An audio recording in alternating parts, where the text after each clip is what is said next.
What's the absolute highest privilege a profession can hold? I mean, really think about it. It's not really about the money or even the prestige, is it? No, not fundamentally. The real peak, the ultimate mark of distinction, is actually the legal power to govern itself. Exactly. The right to set your own standards, police your own members, enforce the rules of how you practice. That's huge. That's true professionalism. It signifies a deep level of societal trust. And today we're doing a deep dive into exactly the bedrock principles defining engineers and geoscientists here in Canada. Mm. Our sources, they really lay bare this fundamental truth, that right to self-regulate. It's a conditional trust. Conditional is the key word there. It's a privilege. Yeah, not something inherited or just assumed. It has to be earned and then continuously maintained. How? Through real accountability and keeping public confidence. Constantly re-earning it, essentially. Our mission today is really to dissect this social contract. We want to go beyond just the textbook definition. Right, get into the nuts and bolts. We'll explore the specific historical events that pushed for it, the legal framework, and honestly, the pretty daunting ethical demands on every single professional holding that license. It's a complex interplay of power, trust, and that ultimate responsibility. To protect the public, safeguarding societal well-being. That's the core. Absolutely. Okay, but before we really dive into the history and the legal weight of this conditional trust, a quick note. If you, listening right now, are maybe navigating the licensing process, or perhaps you're gearing up for the National Professional Practice Examination, the NPPE. Ah, yes, the NPPE. Crucial exam. Right. You know how vital it is to really get these core legal and ethical principles deep down? They're not just exam topics, they're the foundation of practice. Exactly. So deep dives like this one, we dedicate them to giving you that crucial context you really need to, well, to excel. Understanding the why behind the rules. Precisely. So hit subscribe now. You'll hear more about these ethical and legal foundations, everything you need to be successful on the NPPE exam. That's actually a really excellent point to sort of anchor this whole discussion, because what we're talking about fundamentally is a delegation of state power. Okay, say more about that, delegation of power. Well, think about it. When an engineer or a geoscientist puts their seal on a drawing or a report, Yeah, that stamp? they're not just saying, I did this work and I'm competent. They're actually exercising a power given to them by the state, specifically to protect the public. Ah, okay. So the seal isn't just personal. It's an act backed by government authority. Precisely.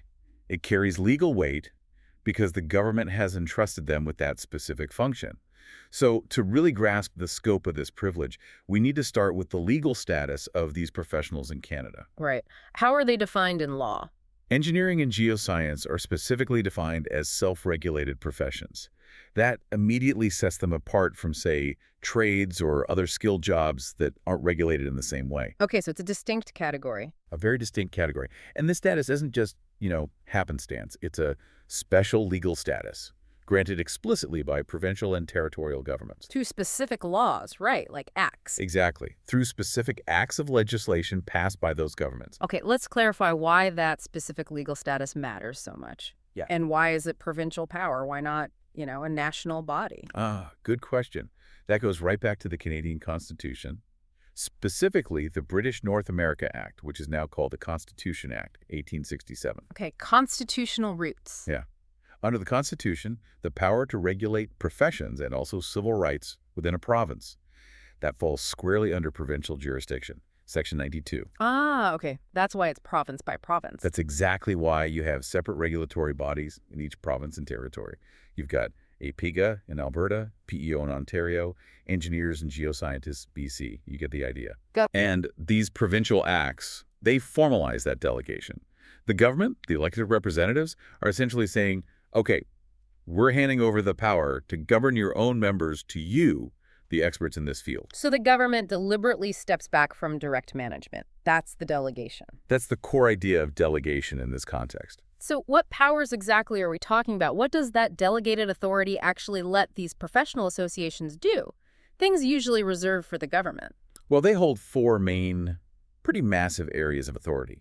First, they get to define the admission standards for licensing. Okay, so who gets in? Right. Setting tough criteria for education, checking the practical experience someone gets during, their supervised practice time. Like the EIT or GIT period. Exactly. And also vetting the applicant's character. They're the gatekeepers. a crucial role. Beekeepers, I like that. What's second? Second, they define and enforce codes of ethics. And these aren't just like nice suggestions. No, they're actual regulatory documents. They spell out the specific legal and ethical duties members owe to society, to their employers, clients, and importantly, to each other as professionals. Okay, let's unpack this a bit. If they're setting the rules for getting in and the ethical rules for playing the game, they must also have the power to enforce all that, right? Absolutely. That leads straight to the third power, establishing and enforcing the rules for professional conduct and practice. So the how-to of daily work. Pretty much. Defining what good, acceptable practice looks like. Things like requirements for signing and sealing documents, keeping proper records, stuff like that. Makes sense. And the fourth, you said it was profound. It really is. Fourth, they have the authority to discipline members. The teeth of the organization. Exactly. This means they can investigate complaints against a member, they can hold public hearings, they can issue fines, suspend a license temporarily. Or even the ultimate penalty. Yes. Or even revoke the right to practice entirely. Take away the license for good. Wow, revoking a license. That's basically professional death, isn't it? It hits everything. Finances, reputation, your whole career. It's incredibly serious, a life-altering consequence. And the fact that the government delegates that kind of power, that immense power, to a body that isn't technically government, well, it really highlights the level of trust involved, doesn't it? It absolutely does. And this takes us right to the heart of it. The core exchange, privilege, and duty. The trade-off. Precisely. Yeah. This self-regulation, it isn't an inherent right someone is born with. It's a conditional exchange. Yeah. A transaction, really. Okay, so what's being traded? The government delegates all this authority because society, through the government, trusts that these professionals as a group know best how to judge technical competence and ethical behavior within their specific field. Right. A government official probably can't properly assess the design calculations for a complex dam, for example. Exactly. A professional engineer or geoscientist has to do that. So society trusts their expertise. So that's what the profession gets. The privilege, the autonomy. What do they give in return? In exchange for that privilege, they accept one overriding non-negotiable duty: the unwavering protection of public safety, public health, and public welfare. And increasingly, the environment, too. That's the deal, the social contract. That is the social contract, plain and simple. If you accept the privilege that comes with the title, the PE or PGO, and the autonomy to regulate yourselves, then you must accept the duty. you must accept the duty to put society's interests first. Above your own interests, above your employer's interests, above your client's interests, public safety is paramount. Okay, so we've laid out the legal theory, the structure, but, as we often find with these kinds of regulations, the reason the laws are written with such force, it's often because they're basically written in blood. We need to look back, trace the history of self-regulation to, the early 20th century, to really understand why this is so critical. Indeed. You're absolutely right. The push for formal licensing, for rigorous oversight in Canada, it didn't start because engineers just wanted, more status or better marketing. Yeah, it was reactive. It was a direct, almost gut-level public demand. It came after absolutely catastrophic failures that showed everyone the deadly risk of letting unqualified people practice, especially in high-stakes areas. And our sources point very clearly to one specific disaster, or rather, disasters, as the key catalyst in Canada. The Quebec Bridge collapses. Ah, yes, the Quebec Bridge. A truly sobering story. For listeners who might not know the scale of this, can you paint a picture? This wasn't a small incident. No, far from it. The Quebec Bridge. It was meant to be the longest cantilever bridge span in the entire world at the time. A huge, ambitious project starting back in the early 1900s. A symbol of progress, I imagine. Absolutely. But its failure wasn't just, a technical problem or a structural defect. It was a genuine societal trauma. The first collapse happened in August 1907. Okay. Well, there were about 96 workers physically on the structure that day. When the south cantilever arm and part of the central section suddenly buckled and collapsed into the St. Lawrence River, 75 of those workers died instantly. 75 people, just like that. Just like that. And the Royal Commission that investigated afterwards, it found fundamental design errors, serious ones. Made by the engineers. Yes. Engineers who were apparently overconfident didn't have adequate peer review of their calculations and were working with insufficient data for such a novel design. Major calculation errors went unchecked. So that first failure, 75 lives lost, it must have sent shockwave. A sudden realization that maybe there weren't consistent standards. that accountability was lacking. Precisely. There was no consistent standard of competence required by law, and no single body truly accountable to the public for ensuring safety. The public outcry was immediate and massive. This led directly to the first real movements toward provincial licensing acts for engineers. But unbelievably, that wasn't the end of the story for that bridge. No, almost inconceivably, tragedy struck again. The second collapse happened in September 1916. Nearly a decade later. How? Well, this time the redesigned bridge itself was apparently sound. The failure happened during construction. They were hoisting this massive, newly built central span section into place. Okay. And something went wrong with the lifting mechanism. Yeah. A casting in the hoisting equipment failed. The span slipped, twisted, and crashed down into the river. 13 more workers were killed. 13 more lives on the same project. Yes. These twin disasters, happening almost 10 years apart on the same signature project, they just brutally underscored the dangers. The danger of relying just on an individual's reputation without mandatory, systematic oversight and clearly defined standards. It proved that just hoping people would do the right thing wasn't enough. Not nearly enough when public safety is at stake. The public completely lost faith in the status quo. So the direct result of this history, these terrible events, was the government stepping in to create mandatory provincial licensing. Yes. The Provincial Engineering Acts started appearing across Canada, largely driven by this public demand for assurance. Assurance that someone specifically, the profession itself, now legally mandated, was responsible for vetting competence and monitoring practice. That really shifts the perspective. The acts weren't a favor to the engineers. Not at all. They were a mandate imposed by the state acting on behalf of its citizens to protect them. This is what really crystallizes that social contract we talked about. Okay, so let's define that contract clearly again, based on this history. We can break it down into two essential parts. One, society grants the profession autonomy, the exclusive right to practice in complex, often risky areas, and the power to govern themselves. That's the privilege born from necessity. Correct. And part two, in return, professionals commit. They commit to placing public welfare, safety, and health above absolutely everything else. Above self-interest, employer loyalty, client demands, everything. That's the bargain. Autonomy, a huge privilege, in direct exchange for an absolute promise of commitment to public safety. That's the deal.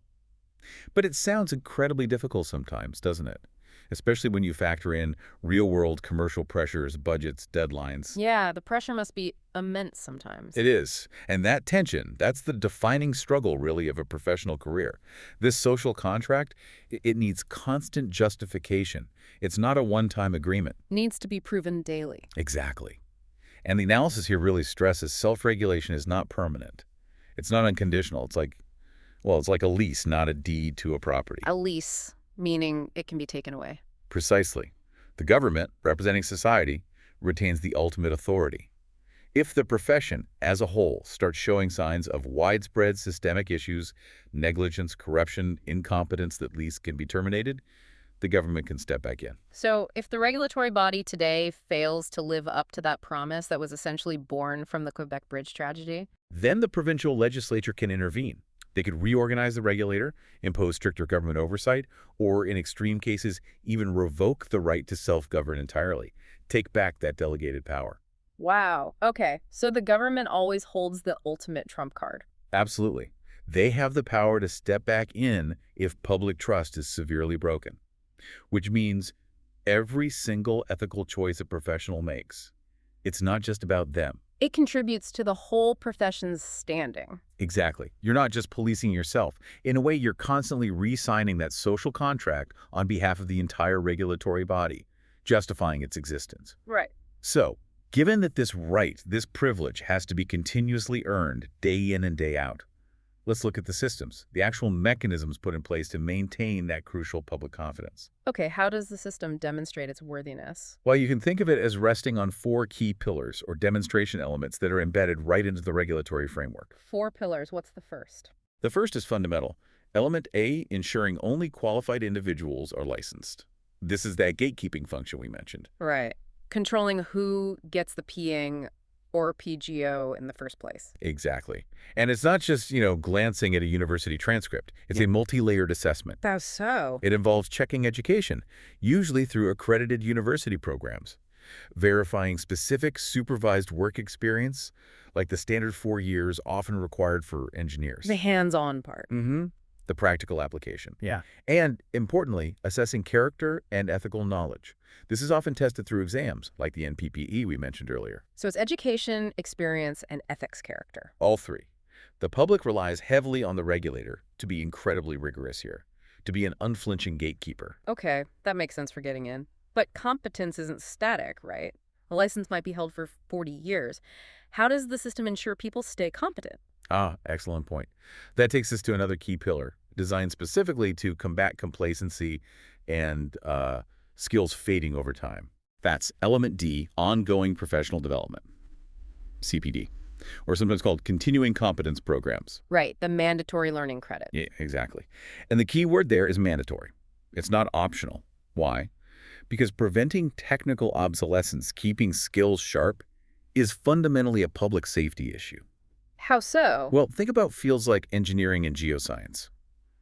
They evolve rapidly. New materials, new techniques, updated codes, changing environmental regulations. Things change constantly. Constantly. If a professional stops learning, if they don't keep up with these changes, their competence naturally erodes over time. They could inadvertently become a risk. Because they might apply outdated standards or miss a critical new requirement? Precisely. So the regulatory bodies enforce minimum requirements for CPD activities, courses, seminars, self-study, mentoring to ensure professionals keep their knowledge current, relevant, and, well, robust. Okay, so element A gets qualified people in the door. Element D keeps their technical skills sharp over time. What about integrity? What happens when things go wrong? That brings us to the other two pillars, which are all about integrity and accountability. Let's hear them. Element B is upholding ethical standards. This means those codes of ethics we talked about. They act like the profession's internal laws. More than just guidelines. Much more. They define specific obligations members owe, first and foremost, to society, but also to employers, clients, colleagues, and the profession itself.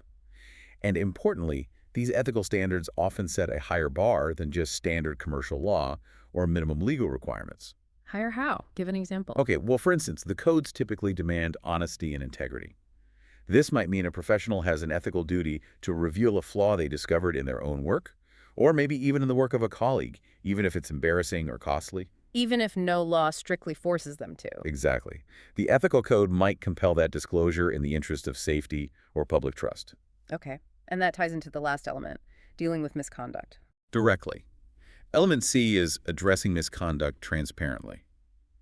When a professional does fall short, makes a serious error, violates the code of ethics, acts incompetently, the discipline procedures that follow must be seen to be fair, thorough, and this is crucial, public and transparent. Why the transparency? Isn't that potentially embarrassing for the profession? It can be, yes, but it's essential for trust. The regulator must demonstrate clearly to society that it takes its enforcement duties seriously, that it will hold its members accountable, even when it's difficult. Because hiding problems would suggest they're protecting their own. Precisely. Sweeping disciplinary actions under the rug, or holding secret hearings, or giving slaps on the wrist for major failures, that destroys the public trust the entire system relies on. Transparency builds confidence that the system works. Okay, this is where it gets, I think, really interesting. We've established accountability as the cornerstone. But let's talk about that ethical hierarchy in practice. The ranking of duties? Yeah. What happens when that primary duty protecting the public directly conflicts with other powerful pressures, like loyalty to the company signing your paycheck, or meeting a client's absolutely critical budget or deadline? That conflict. That's the crucible. That's where professionalism is truly tested. So how do the rules guide someone through that? The ethical codes of the Canadian regulators are incredibly clear on this. They're explicit. The duty to protect the public interest, public safety, public welfare, the environment, that duty always comes first. It is the paramount responsibility. Always, no exception. No exceptions. It is the overriding mandate. This duty, legally and ethically, overrides loyalty to your employer. It overrides loyalty to your client. It overrides your own financial self-interest. Wow, that sounds noble, but incredibly hard in practice. Imagine an engineer, maybe close to retirement, their pension on the line, and they suspect a serious design flaw in a multi-million-dollar project their company is pushing forward fast, telling them to risk their job, their financial future, to halt that project. That's a terrifying thing to ask someone. It is terrifying. It requires immense courage. But the system enforces this priority in a couple of ways. How? First, refusing to prioritize public safety when you know there's a risk. That itself becomes a serious disciplinary offense under the Code of Ethics. It could lead to suspension or even losing your license. The consequence of not acting is severe professionally. Okay, so there's a stick. There's a stick. And second, the codes often dictate specific actions a professional must take in such a conflict. Like what? What steps? Okay, let's use your example. An engineer is pressured to sign off on something substandard or unsafe, maybe using cheaper materials that don't meet code to hit a deadline. Right.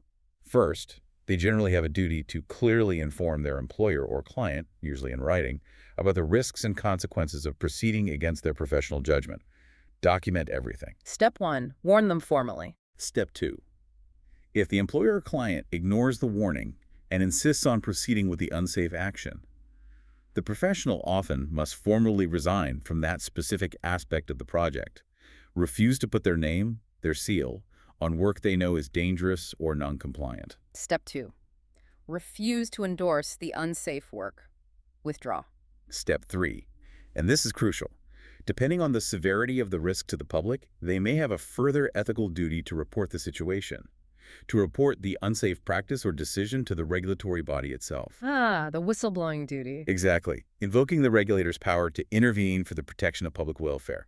This is often the hardest step, but it's sometimes ethically required. So the profession earns its self-regulation by individuals consistently making these tough calls, prioritizing safety over profit or convenience. That's the essence of it, day in, day out. Technical skill gets you the job, but it's ethical resolve, demonstrated through actions like these, that maintains your right to practice and upholds the entire profession's social contract. The personal cost of doing the right thing might be high. It might be, but as history, like the Quebec Bridge, shows us, the cost of failing to do the right thing, that's measured in human lives, environmental damage, and potentially the collapse of the profession's legitimacy altogether. Now, to really hammer home just how conditional this right to self-regulate is, we need to revisit that legal relationship, the one between the regulator, the professional association, and the state. Okay, the delegated authority versus the ultimate authority idea again. Exactly. Remember, it's provincial legislation, like an Engineering and Geoscience Professions Act in a given province. That's the source of the professional body's power. The act creates them, basically. It creates them, and it meticulously defines what powers they can actually use, what they can regulate, how they can do it. So the professional association isn't like a little government unto itself. It can't just make up any rules it wants. Absolutely not. It's not an autonomous legislative body. It operates strictly as an agent of the provincial government, acting only within the specific boundaries laid out in that parent act. Okay. And there's a legal term for acting outside those boundaries. Yes, the legal concept is acting ultra vires. It means beyond the powers. If a regulator tried to, say, suddenly start regulating architects when their act only covers engineers and geoscientists, That would be illegal. that would be ultra vires and illegal. Right. The government or the courts would step in and stop them immediately. So this relationship, this strict definition of powers, it ensures the ultimate authority stays where? It always rests with the government, Yeah. the elected legislature.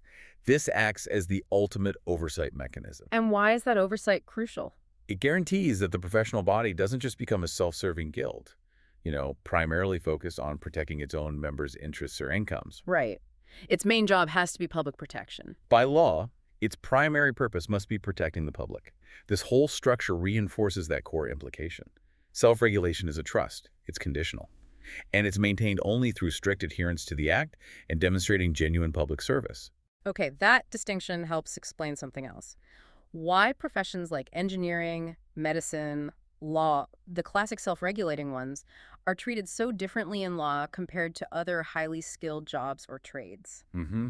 There's a reason for that special status. What are the key defining characteristics that these professions share, the ones that justify giving them this unique legal space? Our sources mention 3.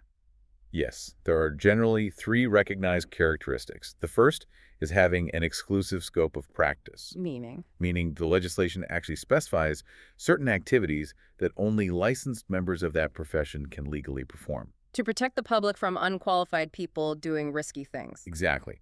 For example, designing the primary structural system of a building or certifying certain types of geological reports for public use, Those are often exclusive activities reserved for licensed professionals. Okay, exclusive scope. What's the second characteristic? Second is autonomous governance. Within the boundaries of their act, professionals generally get to elect their own governing council or board.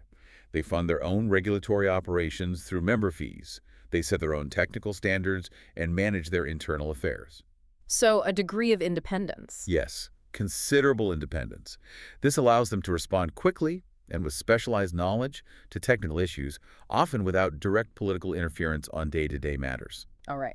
Exclusive scope, eponymous governance. What's the third, the crucial counterweight? The third, and this is the critical balancing factor, is public accountability. Their significant autonomy isn't absolute. It's legally balanced by that explicit statutory obligation to serve and protect the public interest above all else. Ah, the trade-off again, power balanced by responsibility. Precisely. And it's this legally mandated balance that really separates a mature, self-regulated profession from, say, a trade association that might primarily focus on lobbying for its members. Okay, so if that balance gets thrown off, if the autonomy starts getting used mainly to shield members from accountability instead of protecting the public, That's exactly when the whole right to self-regulate comes under threat. what are the specific situations or conditions where the government might actually step in, maybe impose changes, or even potentially withdraw that right altogether? Well, based on historical examples and regulatory theory, there are about 4 major trigger scenarios where public confidence erodes so badly that government intervention becomes likely or even necessary. Okay, what's the first trigger? First is evidence of systemic negligence. This isn't just about one isolated failure, however bad. It's about a pattern. A pattern. Yeah, like repeated major design flaws across multiple projects leading to failures, or major infrastructure incidents suggesting a widespread problem, or maybe clear evidence that the regulatory body itself is consistently failing.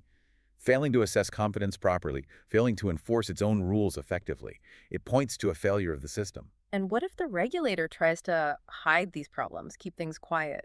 Well, that leads directly to the second trigger. Lack of transparency in disciplinary matters. We touched on this. Secrecy is bad. Extremely bad for trust. If the public perceives that disciplinary hearings are being held behind closed doors, or that the penalties handed out for serious misconduct are consistently weak or lenient. They'll think the system is rigged. Exactly. They'll see it as corrupt, or just professionals protecting their own. When that perception takes hold, public confidence plummets.